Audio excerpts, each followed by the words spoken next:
outlined the importance of Vital within the region. It's time to get into a bit of the detail now. So to speak about what the Vital project model is, who it aims to help and how it will work, I'd like to invite Mr. Kieran Fegan, our project director, to come and say a few words.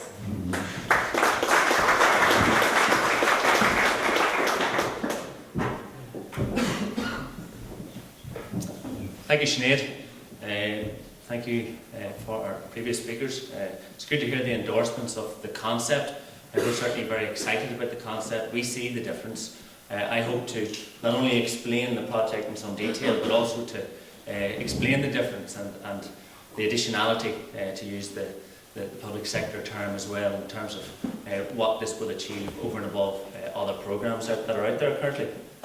I know there has been due recognition of the funders and of the partners, but it does no harm just to reiterate that, because without the funding, obviously none of this would happen. So, 2.56 million overall, a combination of European Union's Interreg 4A cross-border programme funding managed by the Special EU Programmes Body, and to endorse Dennis's thanks for that, and the match funding from the accountable departments, Department of Enterprise, Trade and Investment in Northern Ireland, and the Department of Jobs, Enterprise and Innovation in Ireland. As you say, it's a collaboration. Three of the highly regarded academic institutes, both within and just outside of our region, Queen's, Dublin City University, and led by ourselves, based at the Dock Institute of Technology and the Regional Development Centre.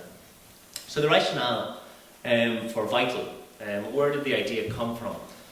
Most startup support models are predicated on the idea that an idea generator or an inventor or someone who has an idea and the individual or team who bring it forward are one and the same individual. So we run startup programs, and that's generally the basis of the assumption that the person with the idea is the person that's going to make that idea happen and progress with a business that will grow. So it's argued that whilst that's a very successful model, and has worked well for us, a lot of promising ideas and ventures don't progress because of the poor distinction between idea generator and idea implementer. So in other words, the individual with the idea, if they have the will to progress it all into a business, isn't necessarily the right person to carry it forward. So Vital, at a high level, a four-stranded approach.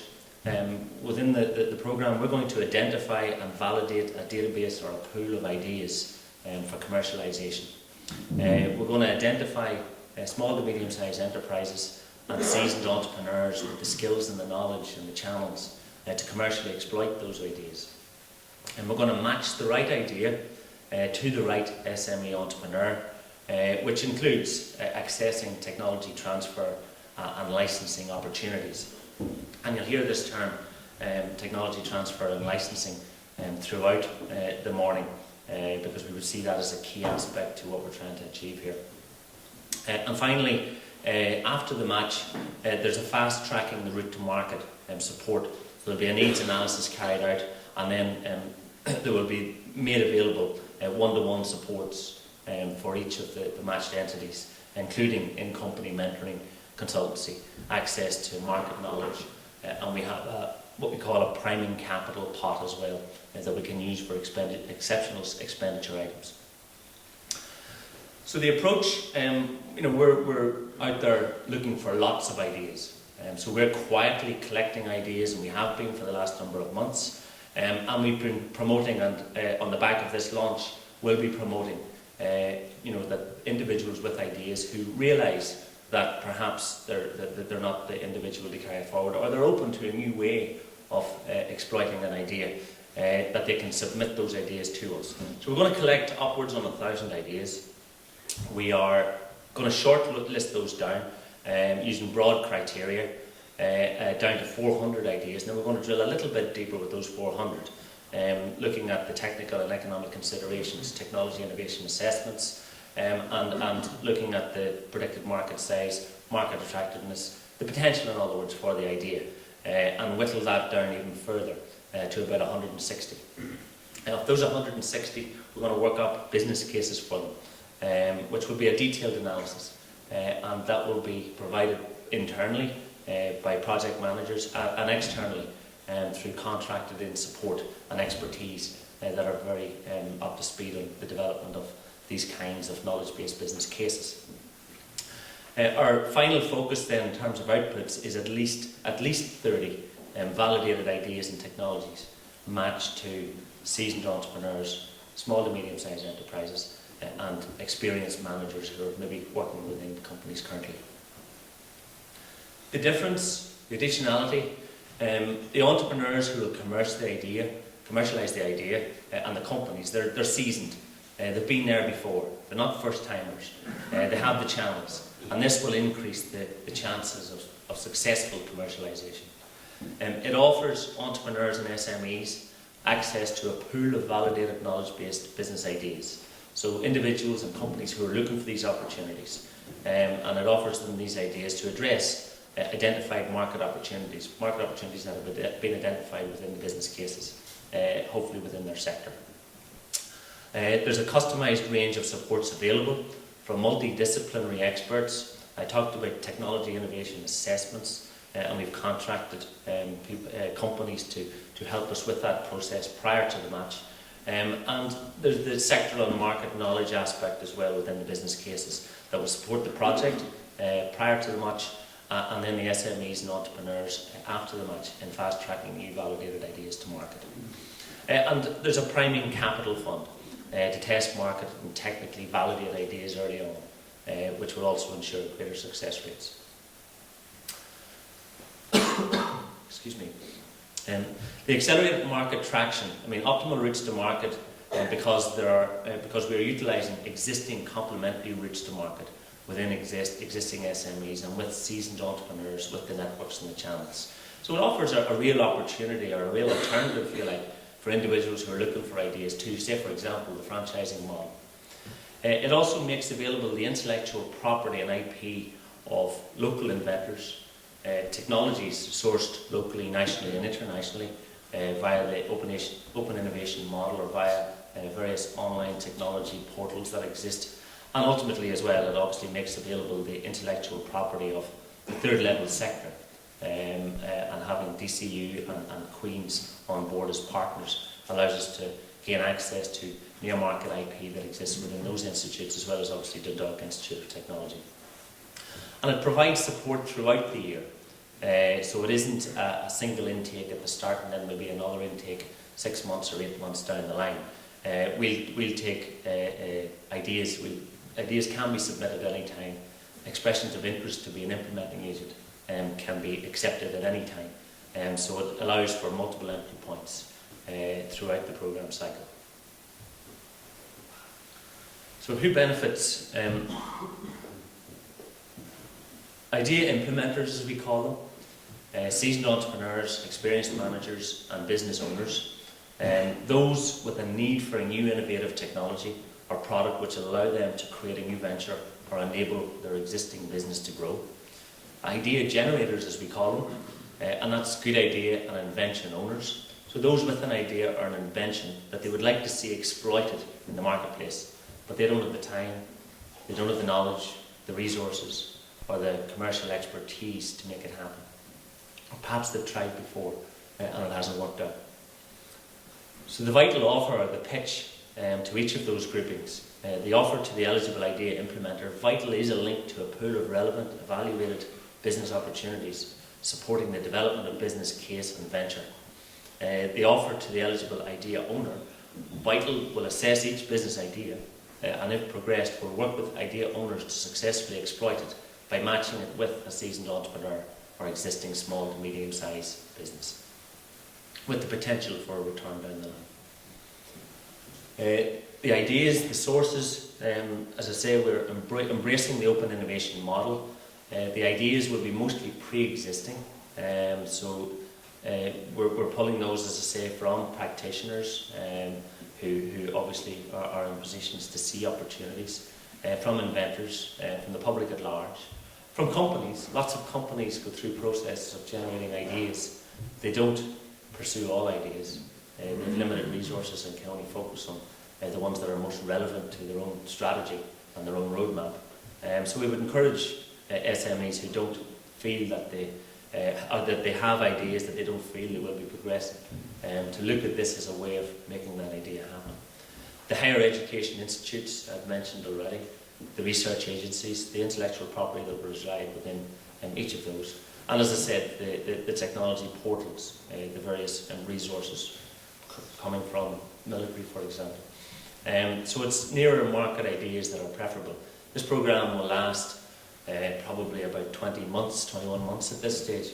So we are focused on ensuring that the ideas actually get to market within the programme's time frame. So, I mean, there's a call here. We want to hear from innovative idea owners. And if you are an innovative idea owner, we would encourage you to utilise the website. And my colleague, Dr. Paul Beanie, will explain how that operates later on this morning. We're also seeking referrals from the support agencies. And I know that there are a lot of agency representatives here today. So within your client listing, within your networks, we would encourage you to spread the word about this programme and encourage idea owners that you know of to get involved. Similarly, on the implementation side, excuse me, implementers will include, as I said, small to medium-sized enterprises, seasoned entrepreneurs, and senior and experienced managers, individuals with track records based within companies currently who are perhaps looking for an opportunity. So we're seeking expressions of interest from implementers. And again, our website allows for that and allows for the implementers to give us some flavour of the history and just how seasoned they are, if you like. And we're also, again, seeking referrals from the support agencies who have a lot of this type of implementing agent within their client listing as well. And we would appreciate the referrals. The matchmaking, once we see a potential for a match, it'll be a panel decision as to whether the introduction is made or not, if you like. And that's based on, obviously, a lot of what you would expect. Willingness to engage, realistic expectations on both sides, sector fit, channels, or the channels there, what difference can say, for example, an implementing agent bring to a particular idea. A resources match, so the commercial and technical needs of the idea versus the capability of the implementation side. Resources will be closest to market, the cost of progress, etc. A lot of the sensible stuff that you would expect us to consider. And the potential fit. Certain types of ideas would be better suited to certain types of companies or implementing agents, and vice versa. Large, small, large, etc. And following an introduction, it'll be up to both sides to agree the match conditions or the license conditions. But we can facilitate and prime and advise, but we will be the honest broker. We won't be getting involved in actual decision making. After the match, there'll be a needs assessment, and as I said, within the supports that are available, we can customise the supports to meet the needs of the newly formed entity, if you like, to fast track it to market, and that includes a priming capital fund. So the supports can focus on, obviously within the business case, we have a focus on looking at the business revenue model, so it'll be confirming that, if you like, reaching firm conclusions regarding viability and the route to market, prototyping aspects that could be covered from the priming capital fund, assessing the suitability of product and service offerings for new markets, and supporting implementation advancement and driving the critical path to ensure that all happens quicker than perhaps it might have otherwise, and practical market entry and channel implementation support. So the priming capital aspect will be used in a way that complements existing provision, and indeed, there will be signposting to existing provision by the agencies in both jurisdictions. Our outputs, as I said, just at a high level, source and initially screen up to 1,000 ideas and whittle those down to 400. Conduct business cases on 160 qualified business ideas, and we can match the input to those with the potential, if you like, and have a higher concentration of those that perhaps have a greater potential. And identify up to 200 potential SMEs and entrepreneurs with skills and knowledge to commercially realise the potential of the business propositions. And then, as I say, build at least 30 partnerships 30 is our target as defined within a letter of offer, but we are focused on exceeding that target and building those partnerships, as I say, between the idea, the technology and the SME and the entrepreneur, and identifying the appropriate model for each. And for those ideas that are not matched, subject obviously to owner agreement, we'd be keen to disseminate those so that potential implementing agents can still review and determine whether there's something there that might take their interest. An additional aspect to the Vital programme is what we call the Technology Scouting Initiative. And I know some of the companies that are here today are companies that have been interested in this and indeed have applied.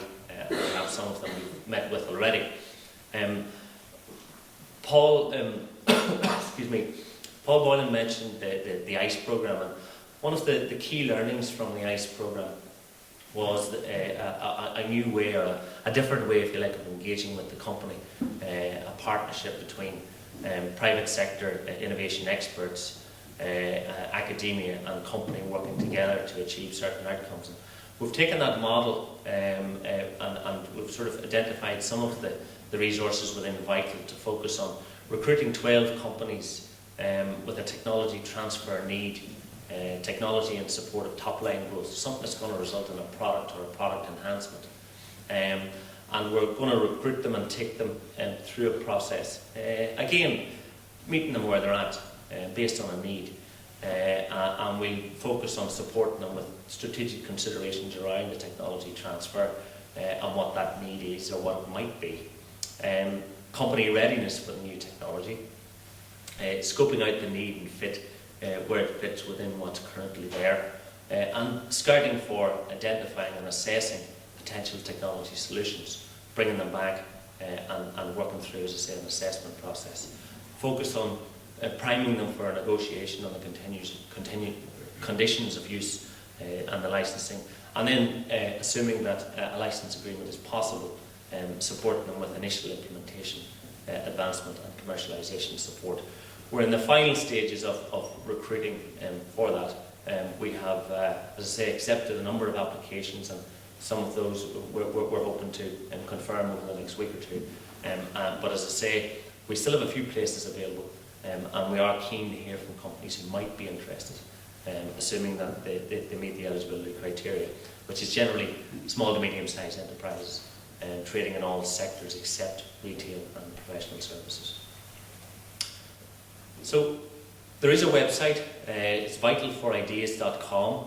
As I said, my colleague, Dr. Paul Beanie, will overview how to get involved, which will take in the website and will show how ideas can be submitted via the website, and how expressions of interest can also be delivered through the website as well. So thank you.